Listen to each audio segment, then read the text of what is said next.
What's up, guys? It is Nate Christian coming back to you again for the 2022 offseason. I hope you did pretty well in your fantasy football leagues. Hope you won a championship.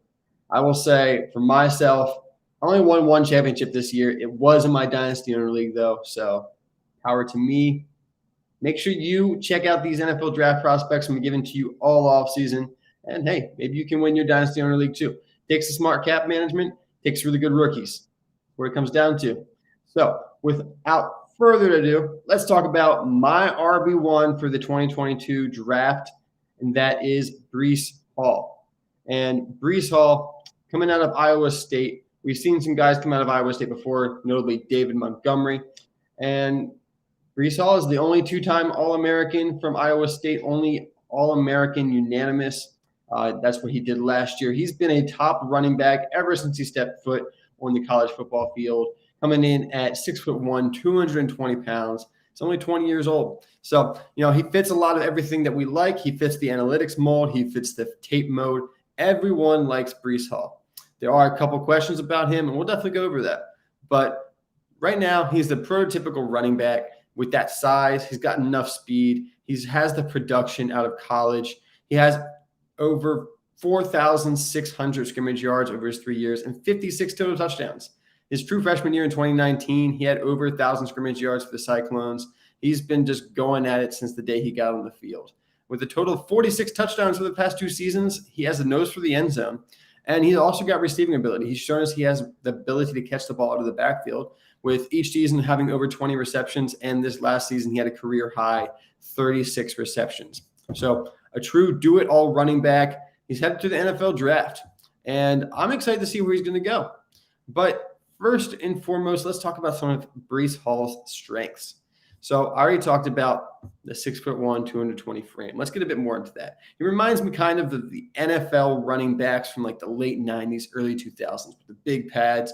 The guys who are physical and were not afraid to run the ball up the middle. They were not afraid to put you on your back if you were in their way. And Breece Hall runs like that. He looks like that. And it might not be what we see every day in the NFL offenses, but he has enough speed and receiving ability to fit the modern NFL while still bringing that throwback NFL style. And some teams really going to like that. And I'll talk about what teams I think will really like that a little bit later. Also, as a runner, he's a good runner. He has good vision, but I think where he excels is his patience as a runner. He's not afraid to sit back there, take a couple steps before getting to the line of scrimmage, waiting for his blocks to develop. He obviously understands the run game that the Iowa State Cyclones run. He's waiting for his blocks to develop. If the holes do not open up right away, he's more than willing to take the time knowing that they're going to open up. And if he decides that they're not, he always has an exit plan. He always has a plan B.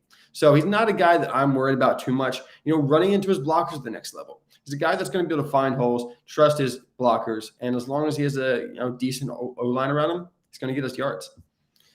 Also, I talked about the production. The college production is going to be huge for NFL teams when it comes to NFL draft day. It's been proven that college production usually equals good NFL production. If you're good in college, you're probably going to be good in the NFL. That's kind of where it comes at it with running backs. We've seen it before with Jonathan Taylor. Top college production, not worried about the workload, comes in, has a relatively easy transition for a rookie into the NFL. So I think Breece Hall is going to have a kind of similar transition, not too hard. It's never easy to walk in week 1 into the NFL and do great. But I think by the end of the season, midway through the season, Breece Hall is going to look like an NFL player out there. He's got the frame. He's got enough athleticism out there, and he can do the dirty work. Now, going into some of his weaknesses, he is my RB1. He's a top prospect for just about every NFL draft analyst out there. So it's not a long list of weaknesses. But when you're looking for the top of the class at his position, you can be a little bit more nitpicky because you're looking for a player who's elite at everything. And I will say right now, there's not a single running back in this class who's elite at everything. Now, Breece Hall talked about, he's got a lot of things he does well. And probably the biggest weakness for this guy is he doesn't have one elite trait other than just his size. And we've actually seen some other running backs in this draft class with similar size. But one weakness I want to point out right now is probably his biggest one is that he's not slippery. His game does not rely on elusiveness. He's not going to be the guy that's going to get into the second level and then make someone miss completely, have them whiff on their tackle. He's a guy that, if you have the contact, you run into him with your arm, you try to get his ankles, he's going to step out of it, shrug it off. But at the end of the day, he's not going to be someone who can be out there making people miss, not making people break their ankles and stuff like that. So not going to be the flashy guy, but you don't always need to be flashy to be good. And contact balance. This is something that contact balance is different for bigger running backs than it is for smaller running backs. With smaller running backs, we see them just kind of stay upright, when they have a good low center of gravity. With the bigger guys, we're just kind of looking for them to kind of pinball bounce off people. And Breece Hall, he has some inconsistencies for his size. He's a guy I want to see run people over consistently, and he does do that on occasion. But there are a couple times where he falls down kind of before the tackle or coming into the tackle goes down, or he doesn't have the balance to stay upright when he's kind of starting to stumble or having people come at his ankles. So that's something I just want to see a bit more consistency with. It's not necessarily a huge weakness for me, but when I'm looking for the elite, it's not quite there. And then last but not least, I've already talked about it a couple of times. I keep saying he has enough athleticism. I believe he has enough athleticism. And this is going to go into the next segment of talking about what we're going to be watching. But there's many question marks out there with Breece Hall and his athleticism. He's a bigger running back, so he's naturally going to be a little bit slower than some of your smaller speed guys and your scat backs. But when we look at Breece Hall, on the tape, he looks like he has enough athleticism. But I am a little worried about his testing numbers. He's tested well before in the past at college, but we never really believe those numbers until it comes out to the NFL Combine. And going into what we're looking to see, coming into the NFL Draft Combine, it's going to be huge for the consensus on Breece Hall. Draft nicks everywhere are going to be waiting to see what his 40 time is. And if he goes under 4.55, I think he'll be fine. I don't think you're going to hear anyone worry about it. If he runs a low 4.5, a high 4.4, that is plenty of speed with his size. Now, if he goes above that, if he goes into the 4.6s, I think you're going to start hear people talk about how, Breece Hall has the size, but not the athleticism. We're going to hear that start to come up. And there's been plenty of running backs out there who run a 4.6 who still do well in the NFL, especially with the size of that Breece Hall has. He doesn't need to be a speedster. That's not the game that he plays. He has good burst. He doesn't have the long speed to break off the home run hits. So as long as that 20-yard burst looks good, I'm going to be happy. I'm not too worried about his 40-yard dash. It's going to be whatever it is, and it's not going to change what I've seen on tape. Now, projected NFL draft capital, because we know draft capital, really, if you just did your NFL draft off draft capital, you probably end up doing pretty well, because NFL teams, not only do they pick talent out by NFL draft capital, we also get a good look at volume in the NFL based on the draft capital. And Breece Hall is going to likely go day 2. There's a chance he goes day 1, but I doubt we see any running backs go this year day 1, unless, but there's always a chance the team falls in love with a player. We saw it with the Chiefs and Clyde Edwards-Helaire. We saw actually 2 running backs go in the first round this past year, so can never rule it out. But I think that this running back class really doesn't have a huge number 1 running back, and they all kind of fall into a day 2 tier. So I'm looking for Breece Hall to get drafted somewhere in the 2nd, 3rd round, more likely the middle to end of the 2nd round if I had to guess. And looking at that kind of contract, it's going to be similar to A.J. Dillon's.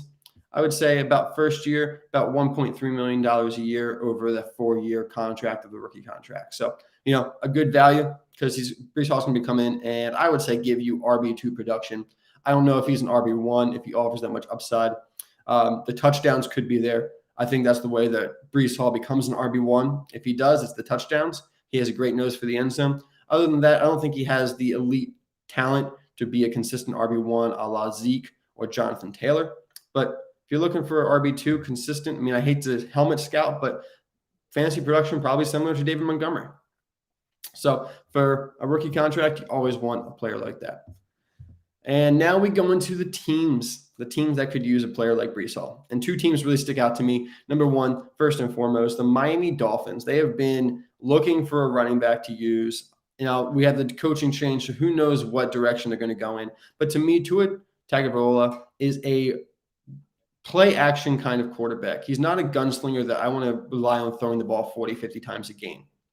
He's a guy that I want to have a strong run game, strong defense with, and I think Tua can do very well, not necessarily as a game manager, but a player that is more like a Ryan Tannehill, Kirk Cousins kind of mold with a little bit of upside in the running game.